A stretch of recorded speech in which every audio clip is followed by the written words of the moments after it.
Now let me give you a little simple formula for goal setting. Okay? We take 2.5 hours on the weekend for the whole 10-year plan. We don't have time for that tonight. But let me get you started with a little simple formula Mr. Schoaf gave me. And maybe this will be helpful. First of all, I've divided goals into 2 parts. First is long range. Long range goals. That's your dreams.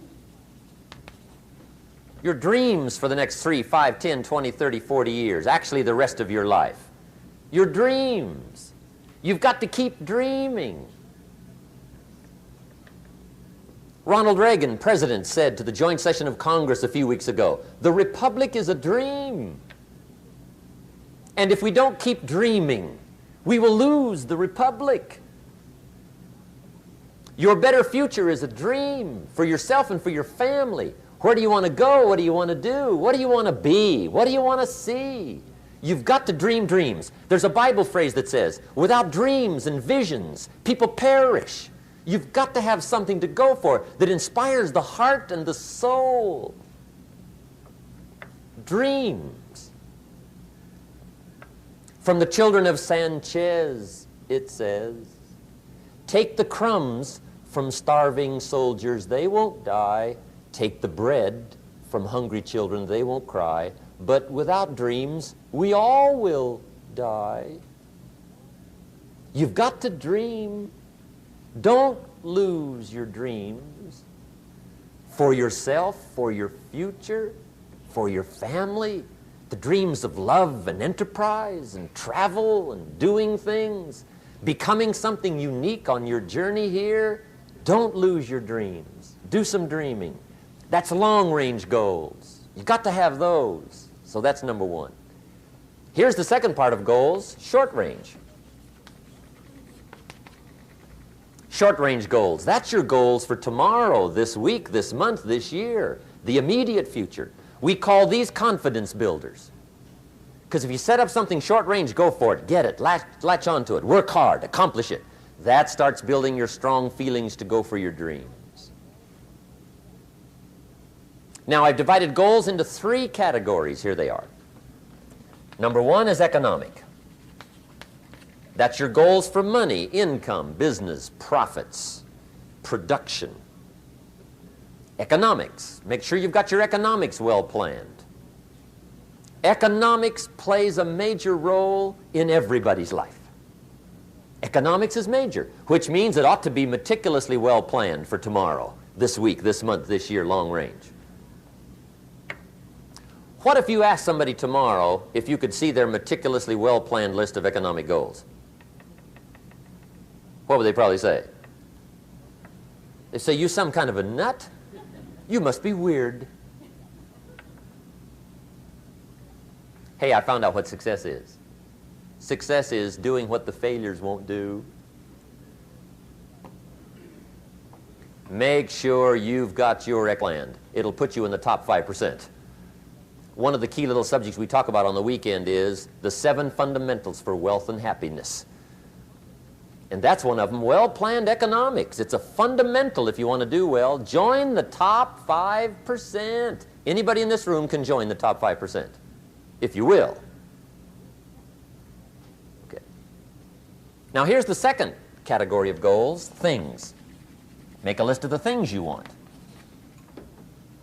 And on my list of things, now I put everything. Little things as well as major things. Doesn't matter how small it is, it goes on my list. I used to just put major things, cars, homes. I don't do that anymore. I now load my list with everything. Everything. And the reason is, part of the fun of having a list is checking it off. That's it. Boy, at the end of the day, if you can go, got it, got it, got it, got it, got it, got it, whatever it is, right? You get into the habit. So load up your list, the things you want. Now, when you check off something major, celebrate. That's an important point to make.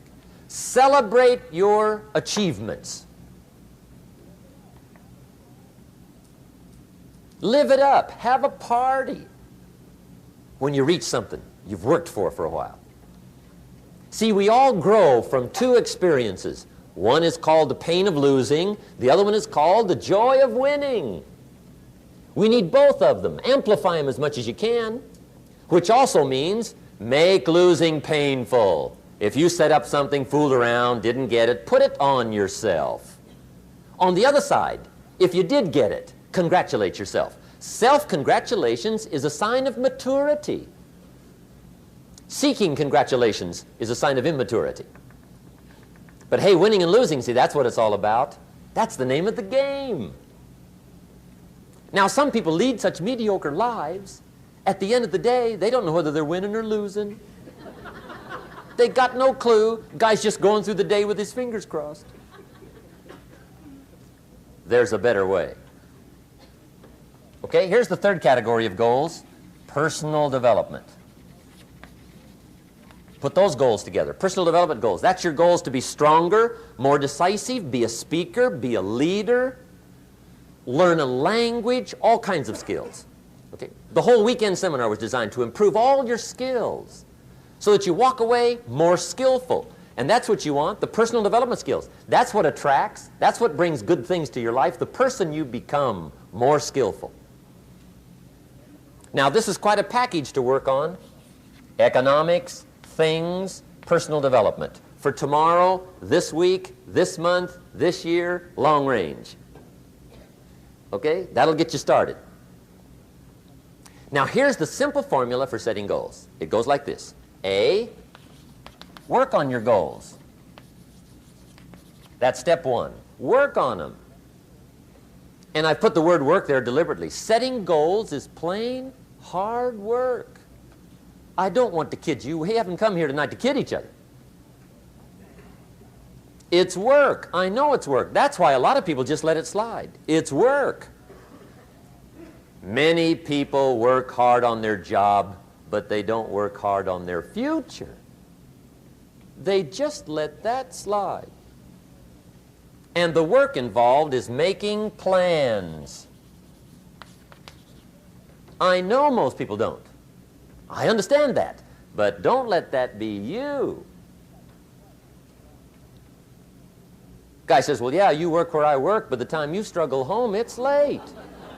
You've got to eat a bite of supper, watch a little TV, get to bed. You can't sit up half the night. Plan, plan, plan. And the guy's behind.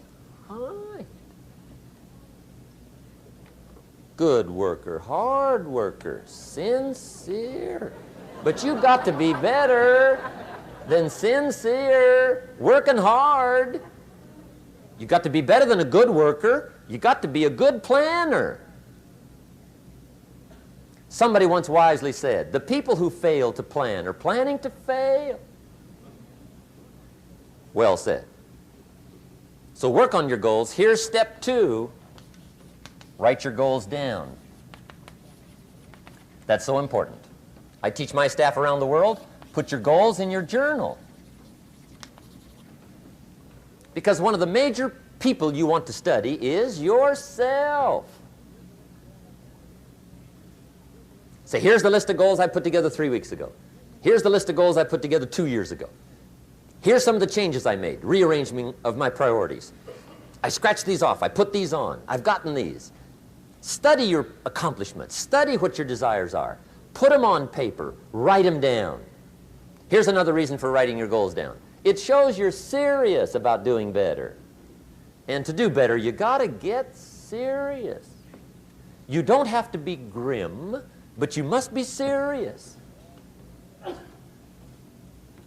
Everybody hopes things will get better. Everybody hopes. Poor people hope. That ought to tell you something. It means the future does not get better by hope. It gets better by plan. I used to have the affliction called passive hope. It's an affliction. It's bad. Probably what's even worse than that is happy hope. Now that is really bad. That's bad. Happy hope. The guy's 50 and he's broke and he's still smiling. See, that's not good. So get serious about your goals, put them on paper, write them down. There's all kinds, his goals, her goals, their goals. Business goals, financial independence goals, family goals. I mean, there's so many things to work on this, that if you don't get busy and work on it, sure enough, the time will pass. And sure enough, 5 years from now, you'll wind up where you don't want to be, wearing what you don't want to wear, driving what you don't want to drive, being what you don't want to be. Now's the time to fix it. Now, here's the third step to your goals. Check the size of your goals and the kinds of goals. How big they are, what kind they are, affects you. And here's one of the important phrases of the evening. Your goals are affecting you, whatever they are. Your goals affect your handshake. Your goals affect your attitude, personality. Your goals affect the way you walk, the way you talk, the way you dress. All day long, we're being affected by our goals. Now, some people have goals, but they have such lousy goals. The effect is bad. I asked a guy one time, what are your goals for this month? The guy said, look, if I could just scrape up enough money to pay these lousy bills.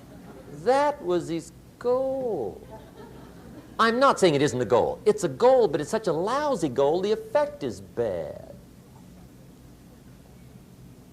You don't jump out of bed on Monday morning and say, oh boy, another chance to go out and scrape up the money to pay my lousy bills. See, you don't do that.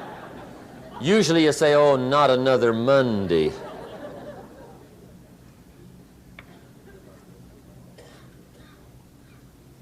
And some people have so given up on life, they have joined the thank God it's Friday club. How sad. Surely those are the same people, when life is over for them, will say, thank God it's over. How you all doing out there? Thank you. Thank you. Thank you. I'm honored and I'm blown away, even though this is my 25th year plus doing this. I've been doing this for a quarter of a century now, which is quite amazing for me in the process. Thank you. And I've had the privilege now of working with more than 3 million people live in events from more than 80 countries around the world. So at this stage, I got to tell you something. I could be an idiot and I would know that there are certain patterns that cause people to be fulfilled, to be happy, to fit, to be strong, to feel alive, to be vibrant, to have passion in their life, to do well financially, but even more importantly, emotionally, psychologically, spiritually, in their health and their relationships. And there are also patterns that make people frustrated, overwhelmed, depressed, sad, lonely, cause them to be struggling financially, struggling with their body, struggling intimately. And those patterns, they're not because there's something wrong with somebody, it's because of a pattern that we're doing. And I've spent a quarter of a century of my life basically studying the most successful people in the world and the most challenged, and figuring out what's the fastest way to create a change in basically developing the one thing that all people have in common who succeed. They're leaders. This is a leadership program. Because I don't care what style you are, I don't care if you're a mom, if you're a great mom, you lead your child, you're not led by your child. Or a great dad. If you're a great business person, you're a great salesperson, you're a great negotiator, you're a great anything, you're a great human being. This has been my entire life's obsession. What makes the difference in people's lives? And that leadership component, as I say, doesn't always mean somebody follows you. A leader is somebody who lives life on their terms, that you will never settle for less than you can be or share or give or create. It's not what we get that makes us happy, it's who we become. How we live our life, who we are as a person. People can take away all the things, but who you become, no one can take away. And the problem is most of us are trying to be something we're not. And it isn't so much about change, about changing yourself. The change happens when you be yourself.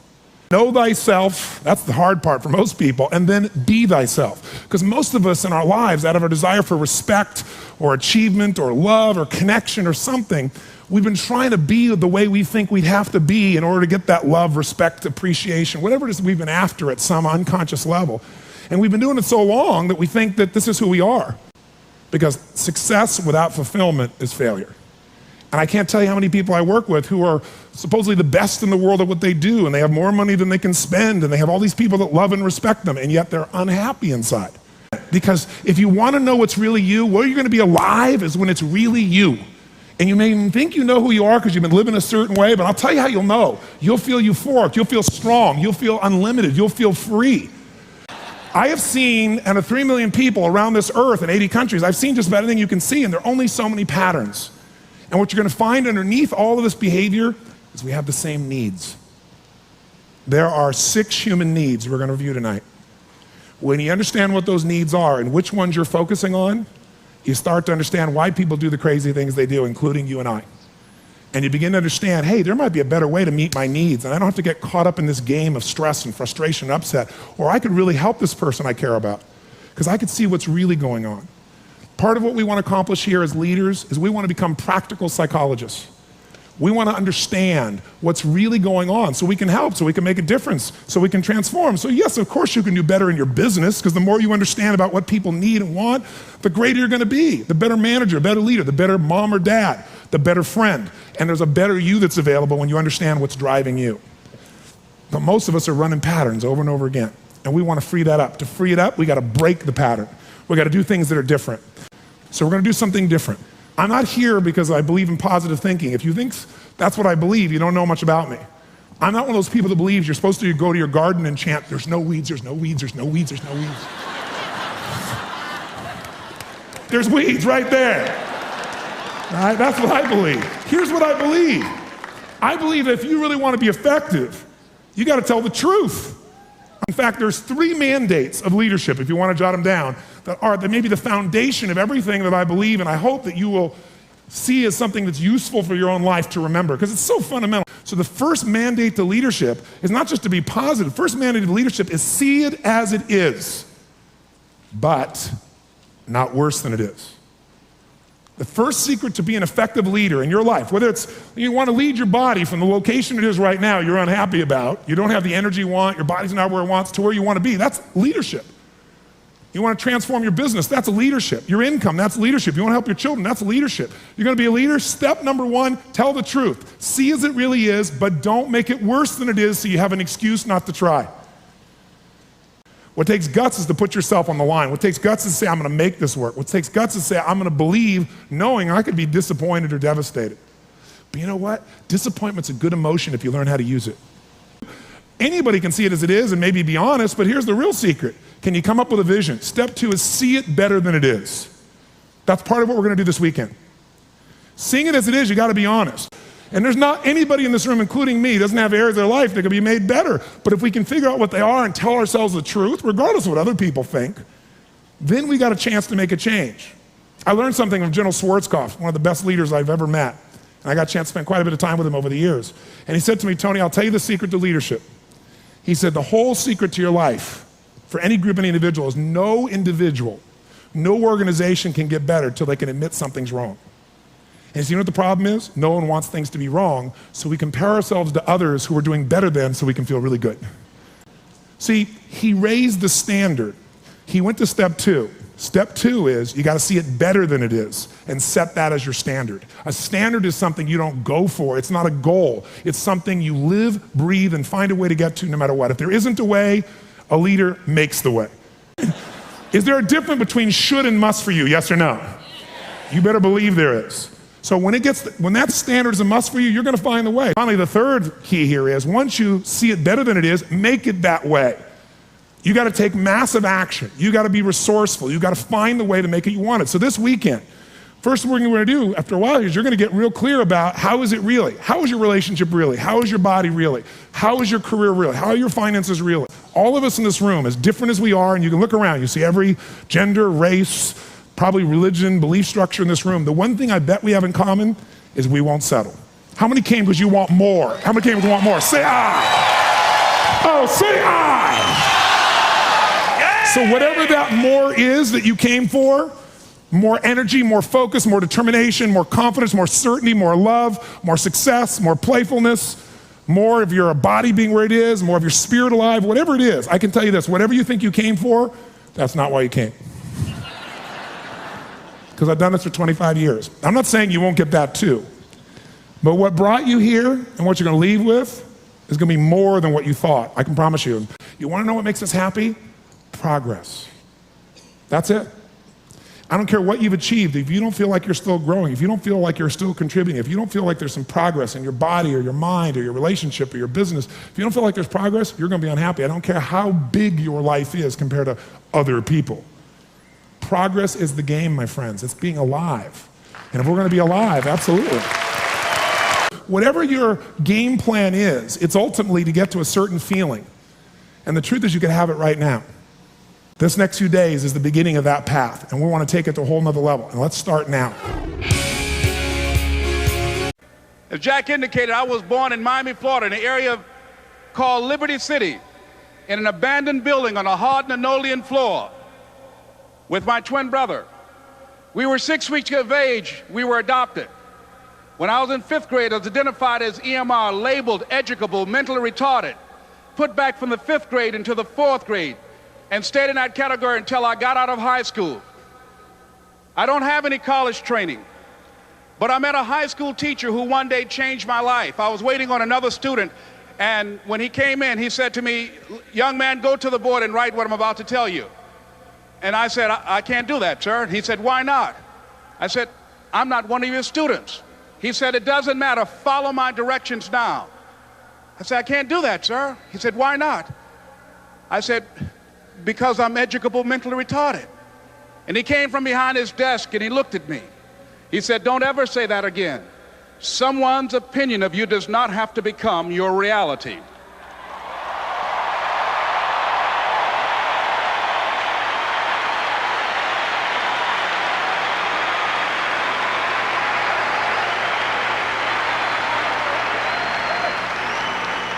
And that man, Mr. Leroy Washington, did something for me. He started planting seeds in my mind that enabled me to begin to dream, as Dexter has been doing for you. And ladies and gentlemen, I started working on my dream. And most people don't work on their dreams. Why? For many years I didn't. One is because of fear. The fear of failure. What if things don't work out? And the fear of success. What if they do and I can't handle it? The other thing is that most people, ladies and gentlemen, they get comfortable. They stop growing, they stop working on themselves, they stop stretching, they stop pushing themselves, and they end up becoming very cynical about life, and they throw in the towel on themselves, and on their families, and on their dreams. And the other thing is that most people don't feel worthy. What I'm doing now, I could have been doing years ago. But because I did not have a college education, because I didn't believe in myself, because I allowed other people's opinion of me to control my destiny, I didn't act on my ideas. So I applaud you for your dreaming, for your running toward your dream. I applaud you for believing in yourself, because that's what life is about, stretching and challenging, looking for ways that you can begin to improve yourself. And ladies and gentlemen, as a result of stretching out, of acting on my dream, and I don't know what that dream is for you, I can tell you that it's possible. No one could have convinced me that after just over 6 years, I will have my own book entitled Live Your Dreams. Just over 6 years, I will have 5 specials on public television. Just over 6 years, I've done motivational speaking for AT&T, Procter & Gamble, McDonald's Corporation, Xerox, IBM, just over 6 years. I will now have my own talk show that will premiere on Monday, Labor Day. I'm saying to you, your dream is possible. Your dream is possible. But not only is it important that you believe and begin to know that it's possible for you to live your dream as you run toward it, but I've done something that I want to share with you called Choosing Your Future. In fact, I've developed a set of tapes talking about how to begin to create your own reality by choosing your future. And not only is it important for you to know it's possible for you to choose your future, but it's necessary that you work on yourself, that you develop yourself. It's necessary that you get the energy drainers out of your life, people who don't want anything, people who are not striving, people who are not challenging themselves, people who aren't growing, people who have stopped dreaming.